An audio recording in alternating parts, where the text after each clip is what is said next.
I tend to think that the age of 9 is thereabouts a time when many kids' lives get rocked by something. So when I was around the age of 9, I was coming back with my mom from Cambridge, heading home to New York City in the Pinto with the seat belts locked behind the seats, and Mom's got a True Blue cigarette on the steering wheel, and we're heading down 95. And she said, "Do you want to know who your father is?" And I was like, "Yeah, all right." I mean, I kind of until then had never asked, and I'd thought about a couple of different options. Not religious, but Jesus Christ was one of them. Laurence Olivier, because we were both addicted to Wuthering Heights. Maybe there was a third, but, well, and maybe the third ended up being just who my father was. Turned out my godfather was my father. And I was thrilled. I remember opening up my little warm can of V8 and being like, this is fantastic. I grew up on his records. I grew up on his books. You know, I grew up jumping into his shows when he would allow me to be there. He was a magical man, and so that was fine with me. Up until my birthday, and then he didn't send me anything. Now, he didn't know I knew, but I remember my roll-top desk. I never used it as a desk. I remember my stationery, and I wrote him a letter, and I said, I don't think I said the word bullshit, but in my mind, I was like, this is bullshit, and I don't give a damn about your wife. In my mind, I know I said that. I wrote something, you know, scribbled and misspelled, and he was confused, and so he called my mother, and she was like, well, yeah, I told her.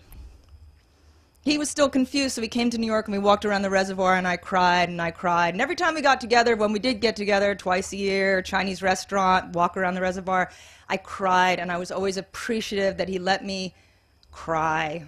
And as the years continued, I was a secret. I was his friend. I was his goddaughter. It's not easy to keep that secret as a child.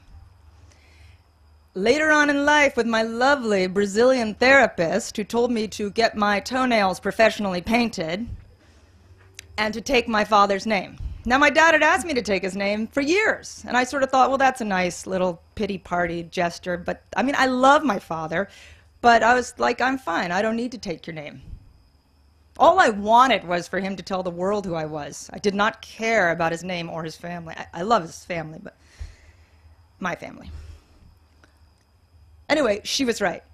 And you jump through a lot of hoops to change your name, but I changed my name. And in the Village Voice, there it was. And it changed everything. I mean, I was legitimate for him, not just for me. And I went to one of his rehearsals, because for many years I did his shows, and I couldn't tell anyone who my father was. And I went to one of his rehearsals 11 years ago. And he always starts them by standing in a circle to sing Wild Mountain Time.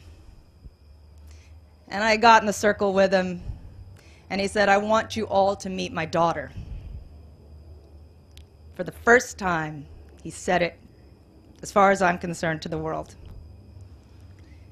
And it was not long after that, he took a plane to Switzerland against his doctor's orders, and he had a stroke, and he died. And I cried, but I was so the full circle, the closure of taking the name, but having my name said. I was at peace. So thank you for that out of the blue announcement, Mom, because I'm happy.